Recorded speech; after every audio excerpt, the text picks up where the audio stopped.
Hello everybody and welcome back to a new tutorial in this Blender tutorial series that I'm doing, which I'm now going to name Shift A because you're always adding new things into a Blender project file, which thought would be good. I want to apologise for not having a video out very recently, and that's mainly because obviously this is only part of what I do. I actually do photography and I've picked up quite a few new clients recently. This week is going to be really busy for me and the past couple of weeks have been mental as well. So I apologise for that. This video is going to be a bit waffly, a bit long. Stick with me. You can probably skip all of the shading and the compositing.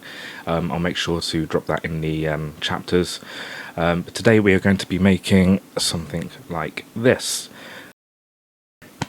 Excuse me. So it's going to be similar to what we did last time, except we're going to do radial and we're going to have depth of field, which kind of works, kind of doesn't. And there's going to be like a little play bar that goes around, which you can see in the white there. And it's all going to be in Eevee because that renders a lot quicker. So let me load up a new Blender project, because I've got the one that I'm going to be using for reference, because it was months and months ago now. And I'm now using Blender 3.2, not the beta. So let's just jump in, go to General, and we're going to delete everything. And first things first is stop coughing, check all the settings. So we want Eevee, and I'm going to up this to 128. And select ambient occlusion, bloom, screen space, and we're going to leave motion blur off. Don't need that. And I need to see where my camera is. Oh, it's over to the left, that's good. And then we're going to go to color management, and I will select high contrast. Under the resolution, I believe did it in full HD, and we definitely need to change the frame rate first, so I'm going to stick to 30 frames per second. Leave that there, that's fine. Leave those alone.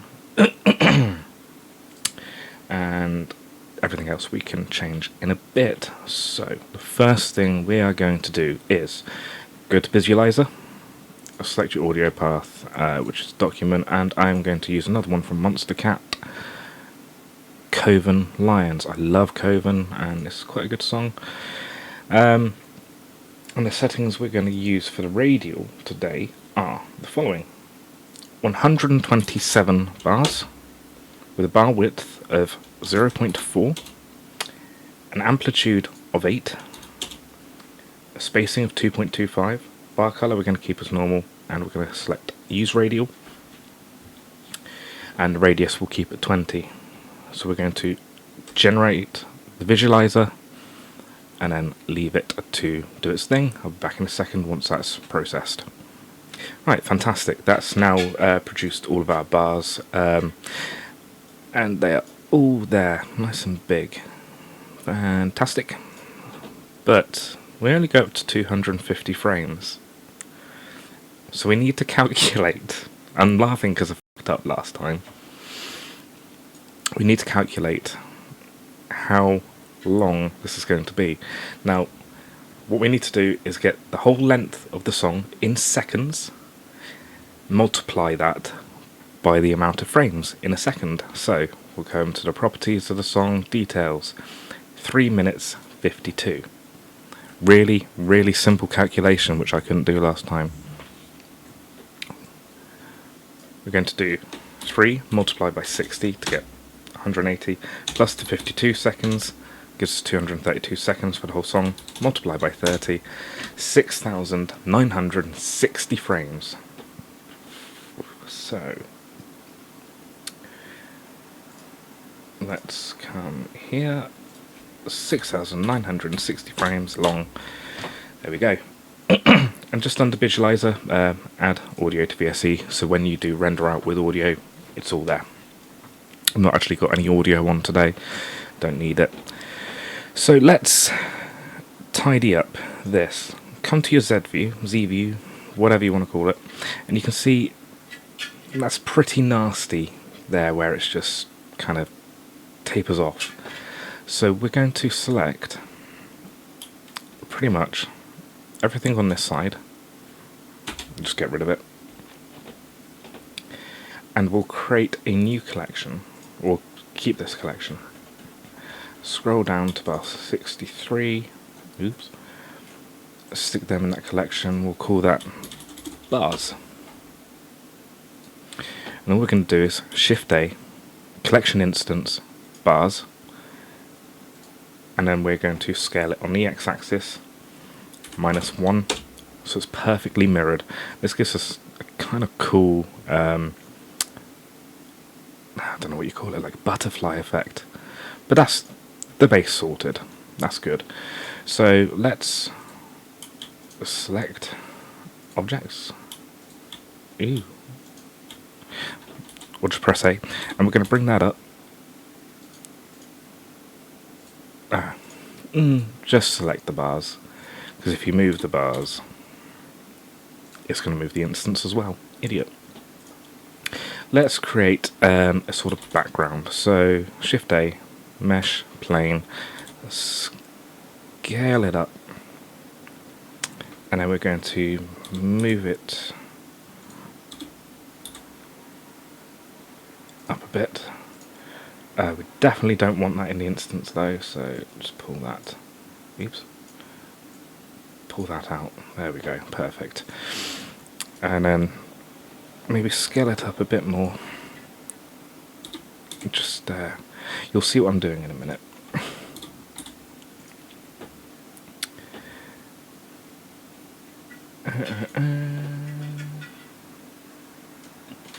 Yeah. So we're going to tab into edit mode, and we're going to select this rear edge, extrude on the z-axis, and just pull that up. And then this edge here, extrude on the z-axis, pull it up. Tab out. Doesn't matter that they're mismatched. We're not going to be seeing that. Shift A, add a camera. Control, Alt, and numpad 0 to bring the camera to view. And we are going to do some OCD, zero that out, and then we can play with all of this. So rotation X, excuse me, rotation Z. That's looking pretty good actually. In fact, probably I'm going to go for a 35mm lens, and then with the camera selected, pull that out as well. Press G, middle click. I'm just going to bring it in about there. Perfect. So, a few more things to just add before we get into the shading and the play bar, as it were. We are going to Shift A, collection instance, bars, G, Z, move up, and we're going to scale about there. That's good enough. And we can see what the scale is. That's fine. So we're going to Shift A, bars, and we're going to copy this. So actually I'm going to select 5.5 for that. Bars 2 is going to be 5.5, and scale 0.55 on all of them. So for this, scale is going to be 0.55 for all of them, except, you guessed it, X, so it's minus 0.55, so that's mirrored as well. So that's looking pretty nice. So back to the camera view. Now, we'll get into shading in a bit. What we are going to do, if I remember correctly, is add a circle. So we're going to do Shift A, and we're going to go to Curve, Circle. Perfect. And we're going to increase the radius to about 17, I think it was. Yeah, that'll do. Sides, we're going to really increase that to do 100. Perfect. Then, oh gosh, we're going to bring that up about there.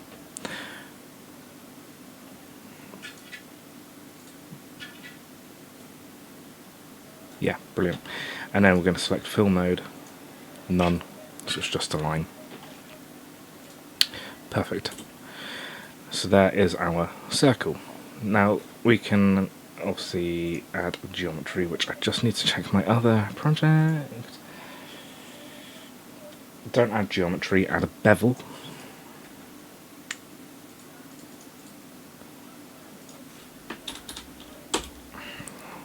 It's got this nice thick line. Problem is, we're going to use start and end mapping, and if we move these, nothing happens. And that's because you need to tab into edit mode, find your start point, anywhere will do. Here. Delete the segment. Ooh.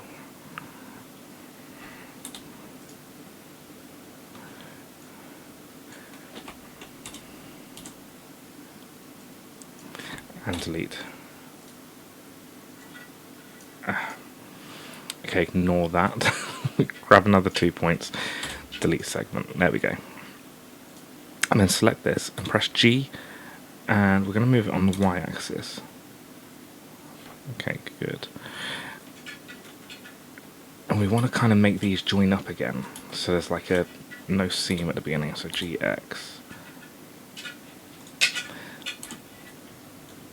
It's not perfect, I'm not going to spend ages on it, I really want to, but anyway, when you go back here, it moves. So very quickly, let's go to frame 1, and we're going to animate it going counterclockwise. No. Yeah, that's good. So we'll start off at 1. So keyframe, hover over end and select I, and then go to your very end frame.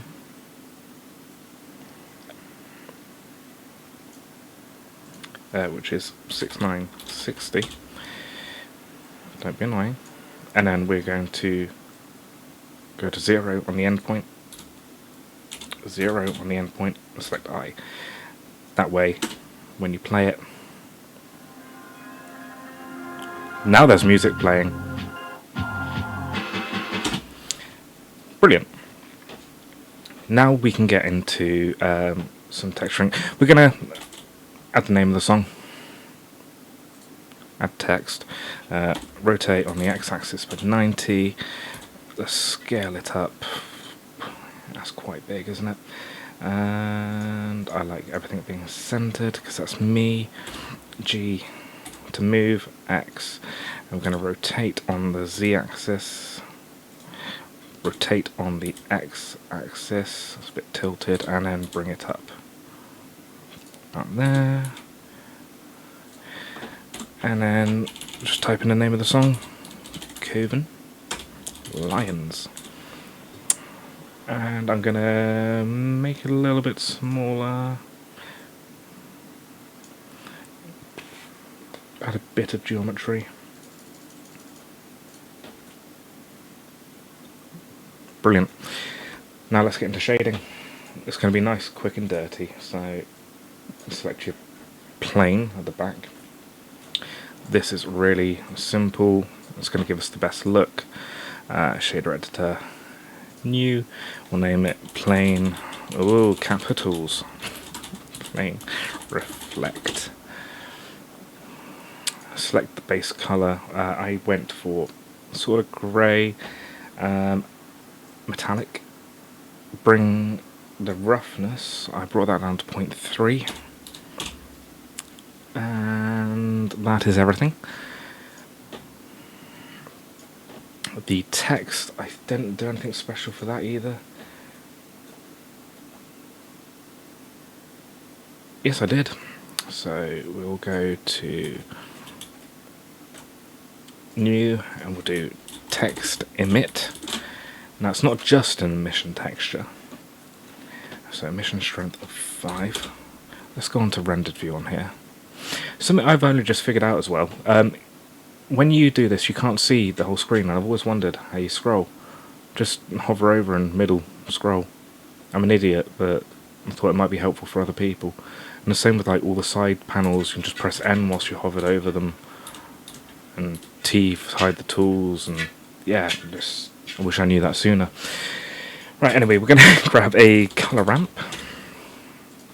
I'm probably going to go for the same colours I did last time. And we're going to grab a gradient texture. And with gradient texture selected, press Ctrl T on it with Node Wrangler enabled. And I used 90 on the z-axis and 0.05, 0.05, 0.05 on the rest, and we're going to use the object coordinates. Yeah.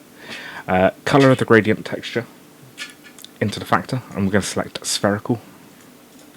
And we're going to plug the color, of the color ramp into the base color and into the emission. And we're going to select, well, you can select anything. I'm going to use really boring colors.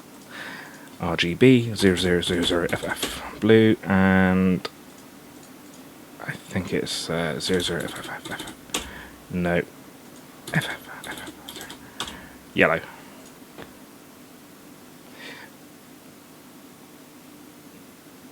Yeah, go to the rendered view, and it's loading. We can bring that blue in, or bring that yellow.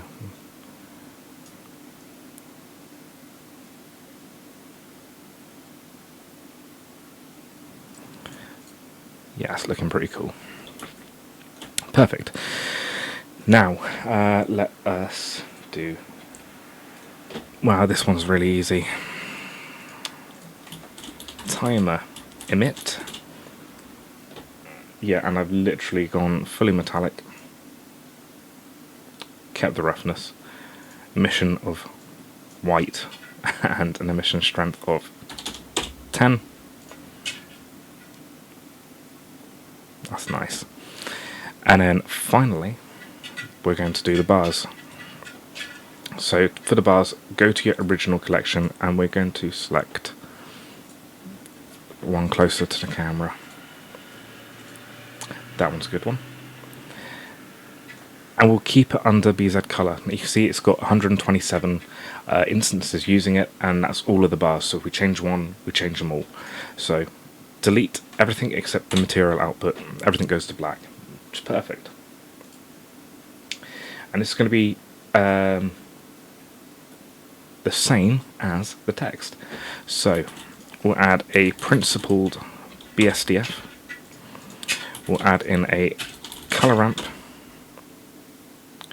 We're going to add in a gradient texture, which will select spherical, and Control T on that, and object coordinates. Because each of these instances is different, we want this texture to apply to each individual object using the object's coordinates, not the cameras and not the generator, because the generator is going to be the same and it's just going to throw everything out of alignment. And I'll show you why I changed these values in a second. There is a reason for it. So let's plug in color to the base color, color into the emission. Not the emission strength, Alex, the emission. And the emission strength is going to be a nice chunky 5. Now everything's black and white at the moment still. That's because I haven't plugged in the principled BSDF, whatever you want to call it. There we go. And we're going to select blue.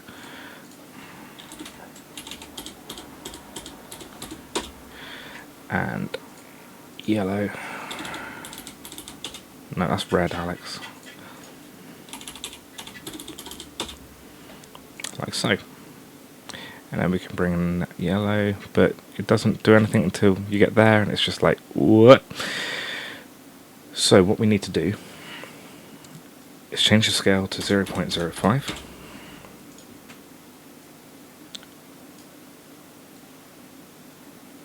And there you have it. Now, why did I mess around with the Z-axis? No idea. You don't need to change the rotation on that, but have a play with the settings. You can use ease. Constant's going to give you a very harsh line, but actually might look pretty cool. And you can even add in more colours, so let's go for like a green. You can just stretch these out a little bit. Look at that. Go to your camera view, and we're done. So all you need to do now is render out. So to render out, we're just going to render an image for now. Maybe not there. Perhaps there. Render image. There we go, that looks pretty. And come over to your compositing, use nodes.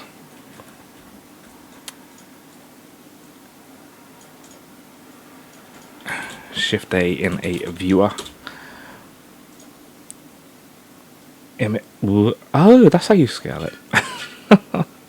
Image to image. I'm learning things in this tutorial. It's meant to be for you, but I'm learning. It's amazing. Actually, we can actually bring those all the way up. Select that point, G up there. There we go. So the way I composited, I'm literally using my same old trick, except I'm using a different kind of glare. So I'm using streaks on medium, iteration to 3, color modulus, or modulation, whatever you want to call it, used 0, mix, that's fine, threshold 2.2, I found looks good. I want 2 streaks, not 4. Angle offset, I actually put a 45-degree angle, so it's like that, that's pretty cool. And then the fade, I selected 0.865.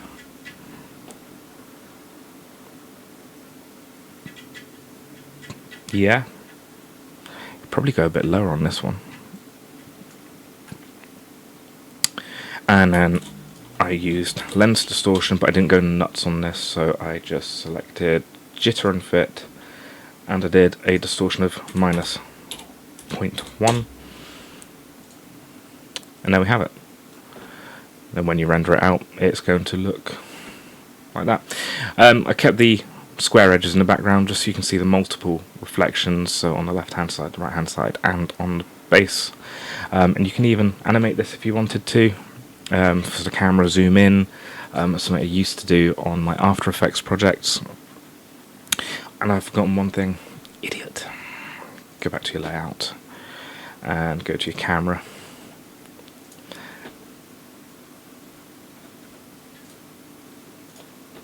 Select depth of field,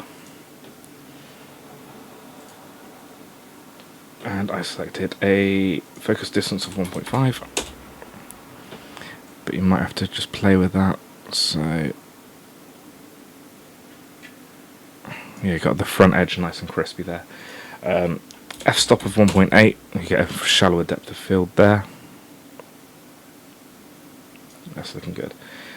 Blades, no. Rotation, no. Ratio 1.35. Now we're good. And then just render it out. Anyway, I said it was going to waffle on a bit. It did, but we've got the result we wanted. Feel free to play around with the colours, the setup, the font. I'm not really happy with that one. Yeah, thank you for watching, and I will try and make the next one even better, and try and think of something else to do. If you have any ideas, please leave them in the comments. If you have any tutorials of your own, I'd love to check them out. I don't know when the next tutorial is going to be. I've got some learning to do. I'm going to practice with a few more bits in Blender. I'm getting there. So it's going to be a while because I do have a lot of photography and drone flights to undertake. Yeah, thanks for watching. It's been awesome. Love spending time with you guys. Thank you for all the subscriptions. And I'll see you in the next one. Have a good night, evening, morning, whatever you're doing. Bye.